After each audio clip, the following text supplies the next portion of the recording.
പഴയ കാര്യങ്ങളിൽ തന്നെ കടിച്ചു തൂങ്ങാൻ തുടങ്ങുകയാണോ? ഒക്കെ സംഭവിക്കാനിരുന്നതിനാണോ? വിധിയെ മാറ്റാൻ ആർക്കെങ്കിലും കഴിയുമോ? എല്ലാം വിധിയെന്ന് പറഞ്ഞ് തള്ളിക്കളയാൻ പറ്റുമോ? കുറച്ചൊക്കെ ഉത്തരവാദിത്തം നമുക്കുമില്ലേ? മനഃപൂർവ്വം അല്ലല്ലോ, പലതും നമ്മൾ അറിയാതെ സംഭവിച്ചു പോകുന്നതല്ലേ. അതൊക്കെ പോട്ടെ. ആ അയ്യരെ വിളിക്കോ മറ്റോ ചെയ്തോ? ഇനി ഒരു വിളി ഉണ്ടാകില്ലെന്നാണ് പറഞ്ഞത്. ഇന്ന് രാത്രി പറഞ്ഞ സ്പോട്ടിൽ പണമായിട്ട് എത്തണമെന്ന് മാത്രം അറിയിച്ചു. സൂക്ഷിക്കണം, നെറികെട്ട വർഗമാ. ചീറ്റ് ചെയ്യപ്പെടാനുള്ള സാധ്യത എപ്പോഴും മുന്നിൽ കണ്ടുകൊള്ളണം. കുട്ടിയെ കൈ കിട്ടിയതിന് ശേഷം മാത്രമേ പണം കൈമാറാവൂ. അതെന്തായാലും അത്രേ ഉണ്ടാവുള്ളൂ സാർ. ആ പിന്നൊരു കാര്യം പ്രത്യേകം ശ്രദ്ധിച്ചോണം. ഒരു ഭാഗത്ത് പോലീസിന്റെ നീക്കം ഉണ്ടാകുമെന്നുള്ളതിന് യാതൊരു തർക്കവും വേണ്ട. എന്റെ കാൽക്കുലേഷൻസ് കറക്റ്റ് ആണെങ്കിൽ ശ്യാം ഇപ്പോഴും അവരുടെ നിരീക്ഷണ വലയത്തിൽ തന്നെ ആകാനാണ് സാധ്യത. ആ സംശയിക്കണ്ട ശ്യാം, അവർ തന്നെ ഫോളോ ചെയ്യുക തന്നെ ചെയ്യും. സാർ, അപ്പോ ശ്യാം അതിനെക്കുറിച്ച് ബോധേടാകണ്ട. കുട്ടിയെ കൈ കിട്ടുന്നത് വരെ മറ്റൊന്നും ചിന്തിക്കുകയും വേണ്ട. അതിനു മുമ്പ് എന്തെങ്കിലും അറ്റംപ്റ്റ് ഉണ്ടായല്ലോ സാർ? നോ, നല്ല പ്ലാനിങ്ങോട് കൂടി മാത്രമേ അവർ മൂവ് ചെയ്യൂ. ആ നമ്മളെപ്പോലെ തന്നെ ഉത്തരവാദിത്തം അവർക്കും ഉണ്ടാവില്ലേ? എനിക്കെന്തോ ആകെ ടെൻഷനാവും സാർ. എങ്ങാനും ഒന്ന് പാളിയാൽ? നാം ധൈര്യമായിട്ടിരിക്കണോ, ആത്മബലം കളയരുത്. പിന്നെ ഒക്കെ ചില ഡൗട്ട്സും ആകാം. പക്ഷേ പോലീസിന്റെ ഭാഗത്തുനിന്ന് ഒരു മൂവ്മെന്റ്സും ഉണ്ടായില്ലെന്നും വന്നേക്കാം. ആ അയ്യരും അത്ര മഠേനൊന്നും ആയിരിക്കില്ലല്ലോ.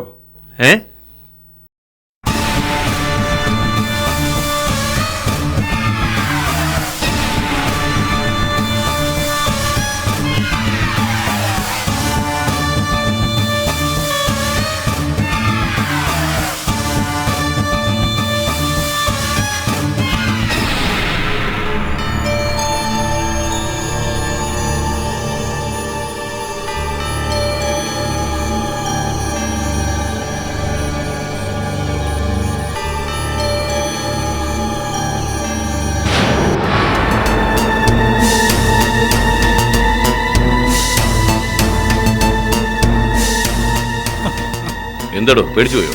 ഞാൻ വിചാരിച്ചു പോലീസ് ആയിരിക്കുന്നല്ലേ. പോലീസിന്റെ ഭാഗത്തുനിന്ന് ഏത് നിമിഷവും ഒരു അറ്റാക്ക് പ്രതീക്ഷിച്ചൂടെ പായി? ഇപ്പൊ അങ്ങനെ പ്രതീക്ഷിക്കാൻ കാരണം? സിറ്റിയിൽ ഇന്ന് സാധാരണ ഉള്ളതിനേക്കാൾ കൂടുതൽ പോലീസുണ്ട്. ഇന്നത്തെ നമ്മുടെ ഡീലിനെ കുറിച്ച് അവർക്ക് എന്തെങ്കിലും സൂചന കിട്ടിയിട്ടുണ്ടോ എന്ന് എനിക്ക് സംശയമുണ്ട് പായി. ഏയ് ഒന്നുമില്ല, നിനക്ക് വെറുതെ തോന്നുന്നതാണ്. ദേ പേടിച്ച് വിറച്ചിട്ട് ഓരോ മണ്ടത്തരങ്ങൾ കാണിച്ച് ഈ ഡീല് ഫെയിലിയർ ആക്കിയാലുണ്ടല്ലോ, ഒറ്റ എണ്ണത്തിനെ ജീവനോടെ വെച്ചേക്കില്ല. RDX തലയിൽ വെച്ചിട്ട് കത്തിച്ചു കളയും ഞാൻ. ഇല്ല ബായ്. നിങ്ങൾ എവിടെയായിരുന്നു ഇത്രയും സമയം? ഞങ്ങൾ ബീച്ചിലായിരുന്നു ബായ്. അവിടെ എങ്ങനെയുണ്ട്? അവിടെ ഒരു കുഴപ്പമില്ല, എല്ലാം നമുക്ക് അനുകൂലമാ. പാലം സെർച്ച് ചെയ്തില്ലേ? അവിടെ സെർച്ച് ചെയ്യാനാ പോയത് ബായ്, അവിടെ ഓക്കെയാണ്. ബ്രിഗേഡിയർ ലൈനിൽ പോകേണ്ട ചുമതല ഷാജിക്കാണ്. കൃത്യം 6:30 മണിക്ക് അവിടുത്തെ ട്രാൻസ്ഫോമർ എടുത്ത് ക്ലാര 10 ലക്ഷം രൂപയുമായി എത്തും. ക്യാഷ് കയ്യിൽ കിട്ടിയാൽ വേഗം മുന്നോട്ട് നടക്കണം. 10 ചുവട് നടക്കുമ്പോഴേക്കും ബേബി ബൈക്കുമായി അവിടെ എത്തും. വിത്തിൻ സെക്കൻഡ്സ് അവിടുന്ന് എസ്കേപ്പ് ചെയ്തോളണം. ഓക്കെ ബൈ, ഞാൻ ഏറ്റു. ബാക്കി 2 ഡീലും രാത്രിയിലാണ്. ബീച്ചിന്റെ വടക്കേറ്റത്തെ ഒഴിഞ്ഞ പാറക്കെട്ടിലാണ് ശ്യാം എത്തുന്നത്. രാത്രി 9 മണി തൊട്ടേ അവിടുത്തെ വിവിധ ഭാഗങ്ങളിൽ നമ്മുടെ ആൾക്കാരുണ്ടാവണം. ഒരു ഉറുമ്പിനെ പോലും നമ്മുടെ അനുവാദമില്ലാതെ അവിടേക്ക് കടത്തിവിടരുത്. ഇരുട്ടായാൽ പിന്നെ ആ ഭാഗത്ത് ഒരാൾ പോലും തിരിഞ്ഞു നോക്കില്ല ഭായ്. കൃത്യം 10 മണിക്ക് ശ്യാമപ്രസാദ് കാശുമായി എത്തും. ക്യാഷ് വാങ്ങാൻ ശ്യാമിന്റെ മുന്നിലേക്ക് ചെല്ലേണ്ടത് കണ്ണനായിരിക്കണം. അയാൾക്ക് വേണ്ട നിർദ്ദേശങ്ങൾ ഞാൻ ഫോണിലൂടെ നൽകിക്കൊള്ളാം. കുട്ടിയെ കാണാതെ അയാൾ കാശ് തന്നില്ലെങ്കിലോ? തരും. നമ്മൾ അയാളിൽ നിന്ന് കാശ് വാങ്ങും. ഒരു പക്ഷേ അയാൾ ജീവനോടെ മടങ്ങിപ്പോയില്ലെന്നും ഇരിക്കും.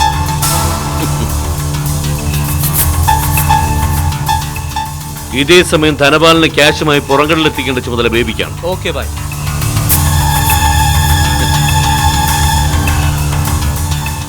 കുട്ടി പുറംകടൽ എന്നോടൊപ്പം തന്നെ ഉണ്ടാവും.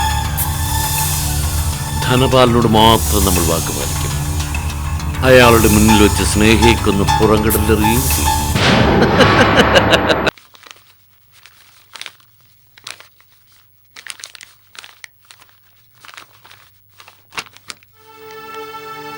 വരണം മദർ, ഇരുന്നാട്ടെ.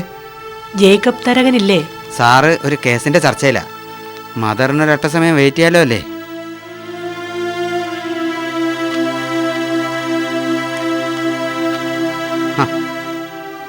എന്താ മദർ, മുഖത്തൊരു വല്ലായിക? വല്ല കേസോ വഴക്കോ മറ്റോ ഉണ്ടായോ? ഏയ്, കേസും വഴക്കമൊന്നുമില്ല. എനിക്ക് വക്കീലിനെ അത്യാവശ്യമായിട്ടൊന്ന് കാണണമായിരുന്നു. മദർ ഇരിക്കെ. മദർ വന്ന വിവരം ഞാൻ തറയൻ സാറിനോട് പോയി പറയാം.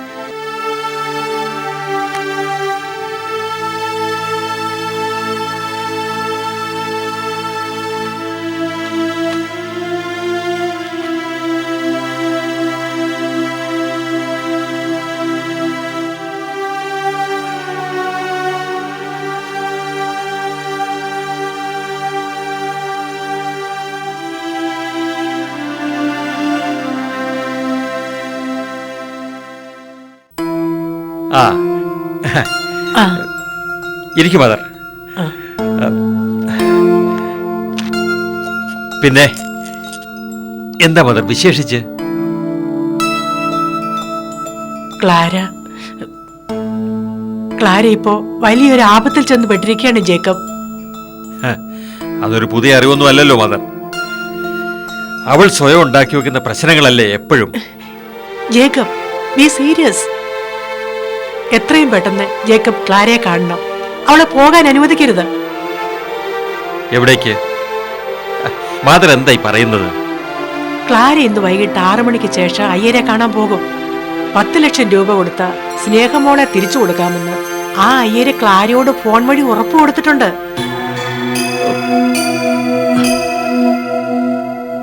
അത് ആപത്താണ്. ക്ലാര അവൻ ചതിക്കും. അവളെ കാശുമായി പോകാൻ അനുവദിക്കരുത് ജേക്കബ്.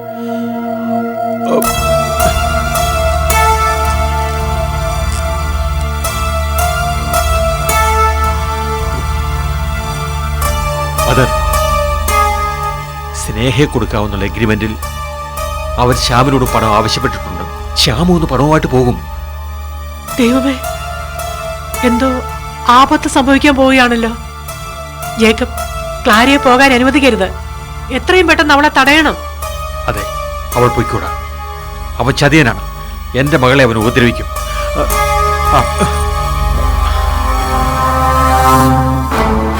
എന്റെ കർത്താവേ, ഒന്നും സംഭവിക്കരുതേ.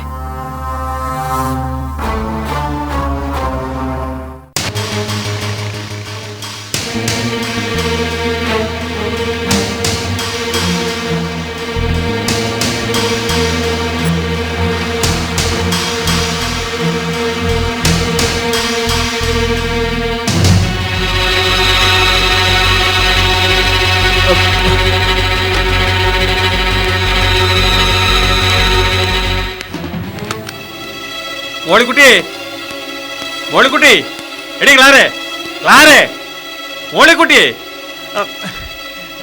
എന്നാ അച്ചായ? എടി ക്ലാര എവിടെ? അവള് പുറത്തേക്ക് പോയല്ലോ. പുറത്തേക്കോ? എവിടെ പോകുന്നെന്നാ പറഞ്ഞേ? അതൊന്നും എന്നോട് പറഞ്ഞില്ല. എന്നാ അച്ചായ? ഓ, അവൾ പോകാൻ പാടില്ല. അവളെ പോകാൻ അനുവദിക്കരുതായിരുന്നു മോളി.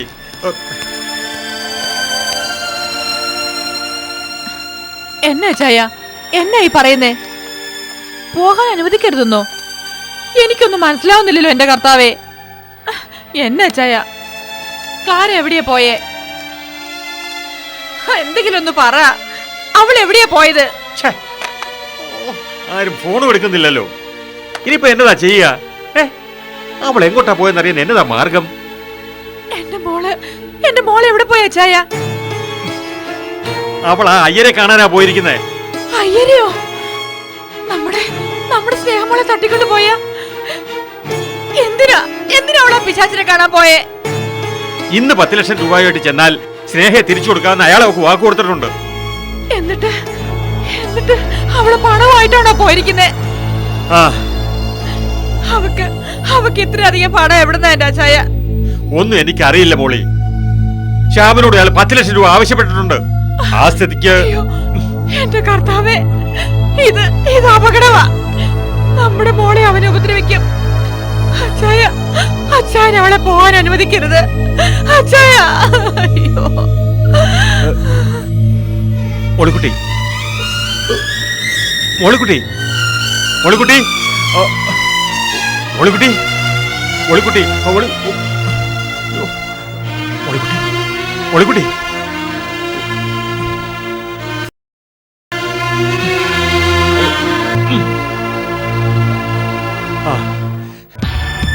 ഇന്ന് തന്നെ ആ ഇടപാട് നടക്കാൻ സാധ്യതയുണ്ട് തോന്നാൻ കാരണം ഷുവർ സർ.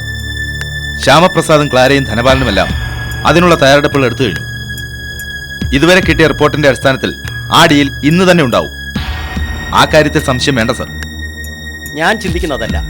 അങ്ങനെയെങ്കിൽ ഈ 3 പേരെയും അയ്യർ ഒരേ സമയത്ത് എങ്ങനെ ഡീൽ ചെയ്യും? ഒരേ സമയം തന്നെ ആയിരിക്കണമെന്നില്ലല്ലോ സാർ. 3 പേരോടും 3 ടൈമാണ് അയാൾ പറഞ്ഞിരിക്കുന്നെങ്കിലോ? എന്ത് വിഡിതമാണ് മിസ്റ്റർ ആസിമോൻ നിങ്ങൾ ഈ പറയുന്നത്? അതിന് കുട്ടി ഒന്നല്ലേ ഉള്ളൂ. കുട്ടിയെ കൈമാറാൻ അയാൾക്ക് ഉദ്ദേശമില്ലെങ്കിലോ സാർ? പിന്നെ വാട്ട് യു മീൻ? പണവുമായി വന്നെത്തുന്ന 3 ആൾക്ക് വേണ്ടിയും അയ്യർ വളരെ വിദഗ്ധമായി കെണിയൊരുക്കി കാത്തിരിക്കുകയാണെങ്കിലോ സാർ? അതിനും സാധ്യത ഇല്ലാതില്ല സർ. ഒരുപക്ഷെ കുട്ടി അയ്യരുടെ കയ്യിൽ ഉണ്ടോ എന്ന് തന്നെ നമുക്ക് എങ്ങനെ ഉറപ്പിച്ചു പറയാൻ കഴിയും? ഐ മീൻ, കുട്ടി ജീവിച്ചിരിപ്പുണ്ടോ എന്ന് പോലും. പ്ലീസ് മിസ്റ്റർ ഷാനവാസ്, നമ്മളങ്ങനെ ചിന്തിക്കാൻ പോലും പാടില്ല. കുട്ടി ജീവിച്ചിരിപ്പുണ്ട്. ഒരു പോറൽ പോലും ഏൽക്കാതെ തന്നെ നമ്മളതിന് രക്ഷപ്പെടുത്തുകയും ചെയ്യും. അങ്ങനെ മാത്രമേ ചിന്തിക്കാവൂ. Sorry sir. It's all right. പിന്നെ സമയവും സ്ഥലവും കൃത്യമായി അറിയാൻ കഴിയാത്ത സാഹചര്യത്തിൽ എല്ലായിടത്തും വളരെ സൂക്ഷ്മമായ ശ്രദ്ധ കൂടിയേ കഴിയും. കൺസ്ട്രക്ഷൻസ് നടക്കുന്ന സ്ഥലങ്ങൾ, ബീച്ച്, ആളൊഴിഞ്ഞ പ്രദേശം, ഒറ്റപ്പെട്ട കെട്ടിടങ്ങൾ, സാധാരണ അങ്ങനെ ഏതെങ്കിലും സ്ഥലങ്ങളാണല്ലോ ഇത്തരം ഇടപാടുകൾക്കായി തിരഞ്ഞെടുക്കാറുള്ളത്. Sure sir. അങ്ങനെ സാധ്യതയുള്ള എല്ലാ പ്രദേശങ്ങളും നമ്മുടെ പ്രത്യേക നിരീക്ഷണ വലയത്തിൽ തന്നെയാണ്. ഒരു കാരണവശാലും അവർ രക്ഷപ്പെടാൻ പോകുന്നില്ല. Be careful sir. അവരെ കൊടുക്കുന്നതിനേക്കാൾ ഉപരി കുട്ടിയെ രക്ഷപ്പെടുത്തുന്നതിലായിരിക്കണം കൂടുതൽ ശ്രദ്ധിക്കേണ്ടത്. സർ.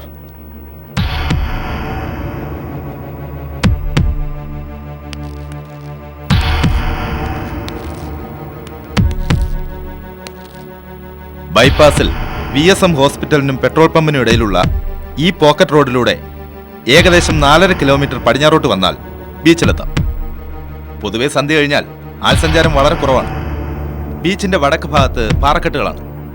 ഒറ്റപ്പെട്ട ചില സംഭവങ്ങളും ചില മർഡർ കേസുകളും മറ്റും ഇവിടം കേന്ദ്രീകരിച്ച് റിപ്പോർട്ട് ചെയ്തിട്ടുണ്ട്.